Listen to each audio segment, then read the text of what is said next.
Welcome back to Bold. My name is Alex Yemeck, host of this great show here on campus.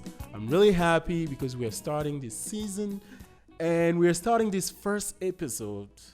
I'm very happy to say with Max Linnville, right? I pronounced it right? Yeah, all right. Max Linnville, that's it. Max Linnville is here on campus ministry, and he's a campus minister. He has a master in theology.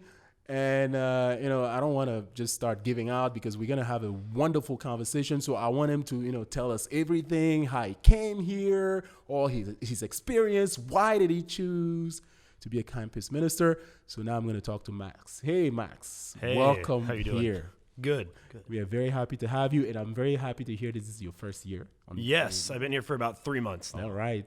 You like it? You start feeling comfortable? Yeah, just getting in the work and everything and just meeting a lot of people, a lot of students. So it's been good so far. All right. So let me ask you this. Are you from Houston? I am not from Houston. I'm from Boone, North Carolina. All right. But, okay, so how long have you been here in Houston? 3 months. 3 months, that's it. All yes. right. I'm asking you that because of the weather. I know you notice how hot it is, right? Are you starting to It's a little toasty. The humidity is what really does you dirty. Exactly. So. That's what we're all complaining about. All right, no problem. But you'll feel comfortable. Now, let's get right to it, right? And so here on Bold, which is really our show, we like to talk about all these bold things that we do, right? And on campus ministries, you guys are doing wonderful things. So I wanted to ask you, right, what event have you had at the beginning of this year, and what type of event can people expect to find in campus ministry? Yeah, so we've been asked to be involved in a lot of things at the beginning of the year. So we've already ran 2 retreats. One was a welcome retreat for the first-year students here at the University of St. Thomas, and it's a chance for them to kind of engage and ask that question, what is my purpose here? And the theme was pack nothing. So we're really looking at, how do we unpack those things that we're carrying with us from high school, from the schools we transferred from, and just kind of unpack them and not carry this into your beginning of your college career, because becoming your bold self kind of takes unpacking those things that you carry with you so you can become who you're meant to be. And then we've had a leadership retreat for all the student leaders here on campus. So we had that last Saturday. That was awesome. The students are passionate about getting out there and serving the community around University of St. Thomas. And then the only other thing we've done is chicken and coffee, which is kind of we usually do breakfast with some sort of coffee, but we decided getting some chicken biscuits would be a good way to attract the students. So, and a different spin. So chicken and coffee is what we did. And then what's coming up? We got a lot of stuff coming up this year. So, this year, we really try to implant some new initiatives in campus ministry. So we have new interns, which we have an intern for service, an intern for Catholic Relief Services. We have an intern for the spirituality of the campus. And then we have a retreat intern and a social media intern. Wow. So we got a lot of Of interns. Yeah, we got a lot of stuff going on in there. But each one of them has a kind of a different spin to what they're doing. So the social media one, we're really working on doing a more content-based social media to try to put some reflections on there so students can see that and maybe be inspired by another student, knowing that they're kind of walking and they're in the same situation as being like nervous about starting out the school year or stressed about the school year. And they can see this, and you can see how a student is using their faith to kind of work through these stresses or these nerves that they have. And then the other interns, we have the retreat intern. We're working on a big retreat in September. So this is the fall retreat. We're hoping to get a lot of students there. It's hopefully it'll be one that hopefully moves their hearts to experience something a little bit different, because one of the things that we have here is we have a lot of students and we want to put them in action to live out their faith. Exactly. And then our service interns, we've been working hard. Jessica and I have been working hard. We're starting a tutoring program at Cristo Rey on Mondays and Wednesdays, and we're going to be tutoring over there. And then on Tuesdays, we're going to start a food program feeding women at the Angela House who have recently experienced incarceration or homelessness. And we're going to be sharing a meal with them and just kind of creating relationships and getting to know them. Then Catholic Relief Services intern, they're working on global issues of global hunger and forced migration. So those are some of the many things that we're doing in campus ministry right now. Yeah. Well, I know you've been here just about 3 months. Have you already kind of know the amount of people that you guys have? Can you estimate how many people are really in it? campus Yeah. music for now? By now? So I can't really estimate right now because with all these new initiatives that we're really working in campus ministry, it seems like the numbers are jumping a lot. So like we had about 40 on the welcome retreat, which was up from every single year previously. So we had 40 there, and then we have 15 student leaders on campus that are invested in trying to grow this ministry and let people like be part of the campus and be part of campus ministry, because we're trying to really open ourselves up and bring all those in to experience the love and the grace of God. So with the number, I would probably say like we have a good like 50 to 75 that are really passionate. But they're also involved in a lot of other things on campus. So trying to get them involved in campus ministry is the next move of how do we attract them and do things that are attracted to the young adults here on campus. So that's what we're kind of hoping to grow that and start getting more people involved with us. Wow. Yeah. And I know you talked about a lot of different things that you're trying to do. You know, I kind of want to focus on the goal this year. What will be, what if you wanted to, you know, kind of look at everything that you talked about, what will be the goal that you really want to achieve this year on campus ministry? Yeah. So the goal this year on campus ministry, we have a hashtag this year called Live by the Spirit. So we want students to be inspired to just live by the Spirit, the school spirit, the Holy Spirit, whatever spirit moves them to just be themselves and be welcome in this community. So we're really trying to branch out and let all those on their walks of life, different journeys, those that are really passionate about their faith, those that maybe are questioning their faith, to start interacting together, to be inspired by one another and accompany each other. Because accompaniment is a big ministry that we're trying to really push here, is get the students out there and meeting other students where they're at and just helping them and asking them questions and walking with them on their journey here at the university. So I would say that's kind of like our whole thing, is like to live by the Spirit, live by that Spirit that moves you and moves your heart to serve those around us here in the community. And I know you talked about a whole lot of things, and I know the young people especially, they like entertainment and things like that. And I know before the show I was telling you that we did a small concert here. So is that something that you guys kind of have in mind as well? Maybe if it's not this year, do you think maybe, you know, kind of encourage, you know, kids to come out and also those in the campus ministry to show their talents and things like that you probably want to, definitely. I've been meeting with a lot of students, a lot of the incoming students this year. It's been great getting to talk with them, and one of the things they've expressed is they want more praise and worship music here on the campus. And so we're looking to put in place, this isn't final yet, on Thursdays, to have every Thursday a praise and worship service with kind of like a reflection given by one of the students or by me, to kind of reflect on like something of the day or something of the week that I experienced God in, or that student experienced God in. And then by sharing that, others can start to find God in other places as well, and then end with some more praise and worship. So we're trying to coordinate with some artists here on campus who want to start playing on campus. So we're looking to try to start something starting on Thursdays in September. So all right. Hopefully this is a completely new initiative. So hopefully this will be something that everyone can start looking forward to and getting people fired up about going out there and singing and praising the Lord, and then just being able to hear how God has lived in my life or in other students' life, and then they can be like, oh, I see God in that way too, or how this is where God is in my life and everything. So that's what we're really hoping to see. So the music and the entertainment, that's what we're really shooting for right now. That's what I'm waiting for too. Yeah. Yeah. Now tell us a little bit about your visit to the border with students this summer. How was it? Yeah. So Laredo, we went down to Laredo this year.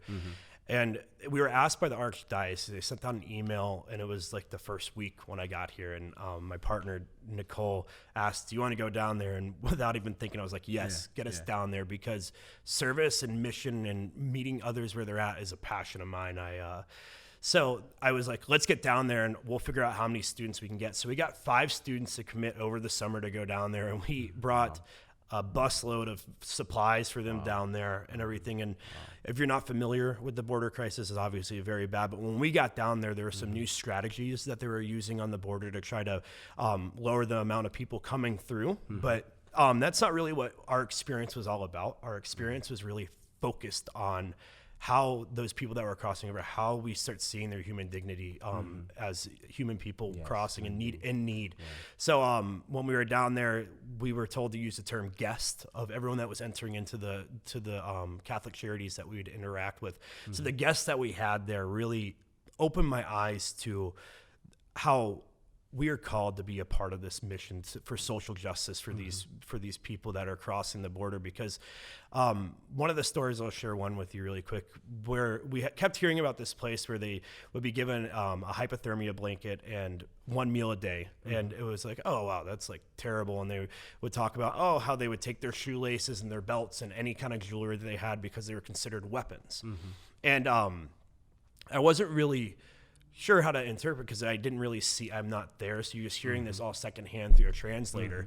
And then the last day we were there, a group of about 30 people, families with kids, started to walk in. And one of the things that I noticed that kept catching my eye was a shoelace of one of the kids. And I was like, oh, that's a weird looking shoelace. And what the shoelace was, it was a shiny piece of tinfoil that was the hypothermia blanket. And he used it a shoelace to keep his shoes on his feet.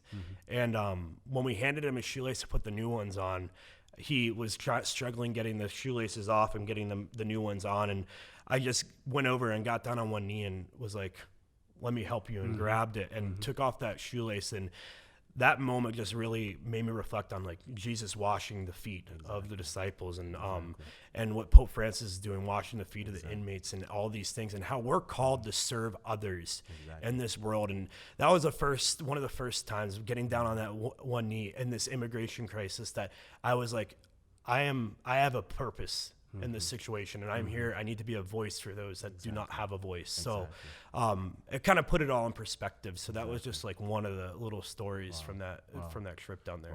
Wow. Thank you so much for your work, Max. So I know we talked on the first section about what you're doing here at UST, and you talked about a lot of different things. It's just amazing for those who didn't hear. But now this part, I want to kind of focus on yourself, right? And I'm going to get right to it. Tell us a little bit about your faith, your journey, and how you got here. Yeah. So my faith journey is very unique to myself, obviously, because it's me. Yeah. But I didn't grow up Catholic. Didn't really grow up practicing much of anything. I grew up all through high school. I was a baseball player, played college baseball.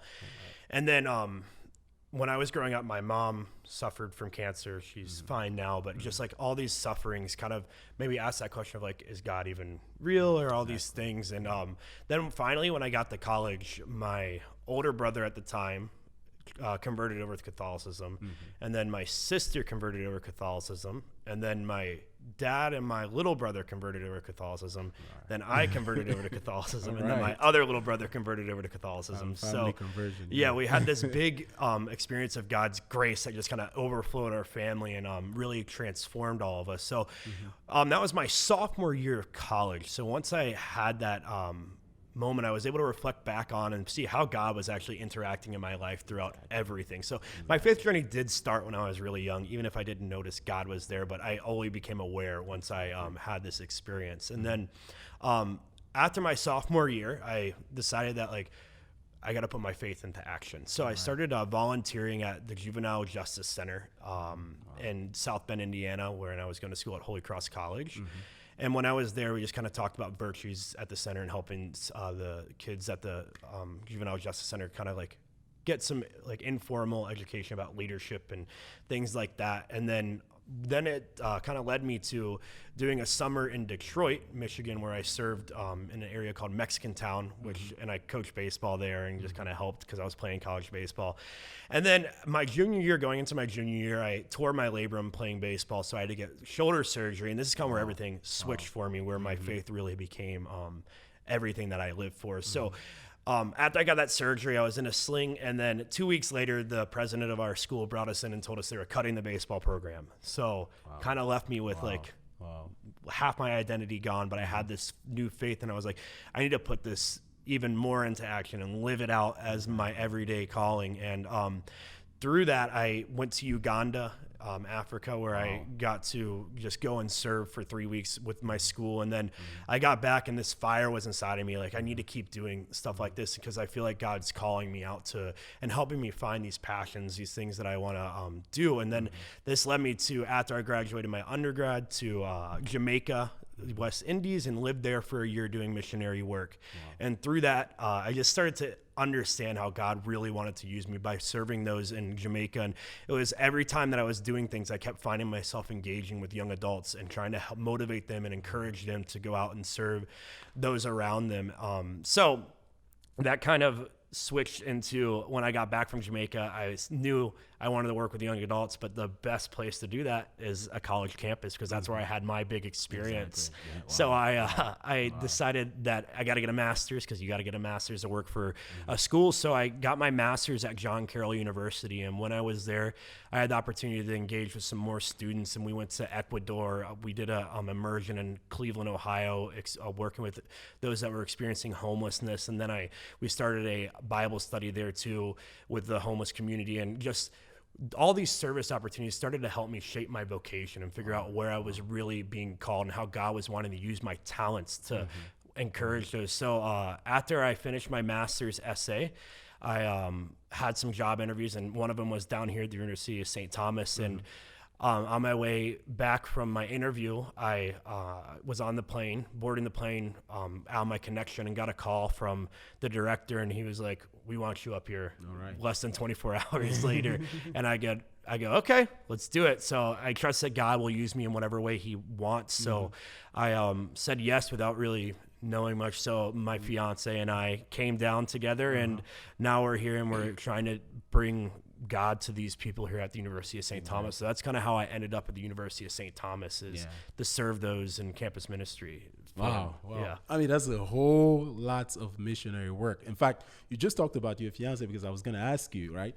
Every single, like for me, I'm studying theology, and people will constantly ask me, right? And especially when you come with Catholic and studying theology, oh, do you want to be a priest? Yeah. Right? There's always this thing about, you're either going to be a priest or I don't know, right? And I was going to ask you that, but since you just talked about your fiance, so we assume that that's not you. Yeah, that is not for me. But I do know that we are all called to serve God, and you don't have to do it within the forms of a priest or a sister. Like, we as lay people can be inspired to move as much as a priest or a sister could be. And in that service, we are able to let God live through us still. And so it's really fulfilled me. And I kind of got that model from Blessed Pierre Giorgio, my confirmation saint at the time. He didn't become a priest because he thought that his ministry would be it would create a block between his ministry and who he was trying to reach out to if he was as a priest. So staying lay really helped him in his ministry, and he passed away at the age of 24, I believe. So from polio, serving the poor. And I was like, that inspiration, that model is like a really good inspiration to just kind of move us and to be a lay and serve and let God live through us. Exactly. And it's really important that we talk about this, because for Catholic, most of the time, we all have this vision that if you are studying theology and you are focused on these religious study, that all of a sudden you have to be a priest. But in reality is that we are all priests. You don't have to be ordained to be a priest. I mean, as long as you feel comfortable, and you talked about that. But I wanted to ask you one thing, because you talked about all these different travelings, from going to Uganda and Jamaica. So I know, being originally from Africa, when you go there, yes, you are going to experience, the poverty, the suffering, and all these different things. Is it proper to say that those things really move you? I know that you already had your family experience that you talked about, but, can we say that those things kind of sealed you and kind of brought out of your heart this humanitarian passion that you seem to have in this? Yeah, I would definitely say when you face the reality of poverty and see it on a different level, and we have it here in the United States, but a lot of times it's very easy to disengage with it. But by engaging and not running away from these issues and running toward them as Jesus did, he didn't run away from the lepers. He didn't run away from those. He encountered them. And by encountering those, it really moves you, and it lets you start to figure out how God wants to use you to serve those around us. So that's it definitely inspired this and helped me be like, this is where you're calling me, Lord, that you want me to be out there and serving. And that's why campus ministry, I think, is so unique, because you have that opportunity, or kind of like the tilting point for students to engage and find their purpose with God. Are you kind of let them go and find it in the secular world. By helping them engage in service and see these things, you can start to help them find their vocation and help them find how God wants to use their talents to serve those around us. So I would definitely say that really did motivate going to these places and help me understand how God wants to use me here in the United States and at the University of St. Thomas. Yeah. You in before we go to this next question, I just wanted to kind of ask you this small question. So you looked at poverty in Uganda, for example. You kind of experienced the same thing in Jamaica, right? And you talked about going to the border. I think you did some South Americans. We went to Ecuador as well. Ecuador, right? So would you have can you say what is different about it? I mean, we are talking about third world countries here. I know we talk about poverty, suffering of human beings. Can you say, maybe quickly, where's the difference when you go to these different countries? What really marks you about these different places? So I guess what really marked me, what's so different about these places is that, yes, we may think there's so little, that they have so little, but there's so much joy that these people have. Okay. Their passion and their love. It just flows from them. And here it's very different, because I feel like sometimes we get so bogged down with all these stresses of life and what we're going to do. But these people, the joy that they bring to every single day and the thankfulness that the Lord woke them up that day is living your faith out every single day. And I think that's what the difference is. And maybe it's not so much and it's different kinds of poverty that you see in these areas, from Ecuador to Jamaica to Uganda to Cleveland, but every single day God is still present there and kind of working. So I think that would be the difference that I see here. But between all of them, I don't know exactly. I know there's a lot of economic things and a lot of issues of marketing and stuff like that in these countries, but it's just, I think the reality is that we need to not run away from these issues. We need to run toward them and try to figure out how we can be used to change the world around us, because there is a lot of need and there's a lot of suffering in this world, and we're called to engage in that. Yeah. Wow. Man, if you're just joining us, we're talking here with Max Linnville. Max Linnville is a campus minister here at UST. For those of you who don't know UST, University of St. Thomas. We're really, really happy to hear all these great work that you're doing here in the university. I mean, we're always proud of our people and what we do here, because we are very bold here. So let me ask you this. What are 3 or 4 tips students can use to grow their faith in college? So 3 or 4 tips when I was going through college was, the number one I would say is this: get out there and serve. Because getting out there and serving, don't be afraid to take these insecurities and just go out there and serve. Because even if you're not the most confident person, serving others, these insecurities kind of go away, because you start to see how God is wanting to use you, and that spirituality kind of can start to help you develop understanding what your purpose is and everything. So I would say go out and serve, and then take time to go on retreats. Retreats are big because it kind of helps you, especially with your busy college schedule, to recenter yourselves and start putting your things back in order in that time, and starting to understand, okay, this is I'm kind of really stressed out right now, but how can I serve you, Lord, in all this, and how can I put you at the center of all this? So go on retreats, spend some time in silence. I don't think I did this enough in college, but definitely try to get some time in silence. If that means going to a chapel or driving around in your car silently, or just spending some time in your room, be silent and quiet yourself down and reflect on your day and where God has been through that. And it can be 15 minutes in the morning when you wake up to just center yourself for your day to go out. And I mean, I do that now. I wake up a little bit earlier than my alarm, then I want to get up to center myself and read over scripture and just kind of sit there and be silent with the Lord and let him kind of speak through that silence. And sometimes I hear nothing, sometimes you hear a lot. But through that, you just got to give him that time, because it's a relationship. You got to invest in these relationships. You can't just say, I'm going to have a great relationship, but not ever give him time or work or spend time with God. And then the last one, I mean, there's so many, but the one that the other one I would say, try to create intentional relationships too. Find people that are passionate about those same things, and don't be afraid to share your experiences with others, because through that you maybe would touch someone's heart or maybe you'll inspire someone to take that next step of like engaging with their faith a little bit more, or maybe it helps you start to be like, okay, and reflect and understand what's going on in your life. So create intentional relationships and just be vulnerable with each other, because in that vulnerability, we can start to tear down all these things about college. That's like, oh, you have to be this and that and all that. What you got to be is your bold self. And through that, you got to be vulnerable with yourself and others so they can get to know who you truly are. Yeah.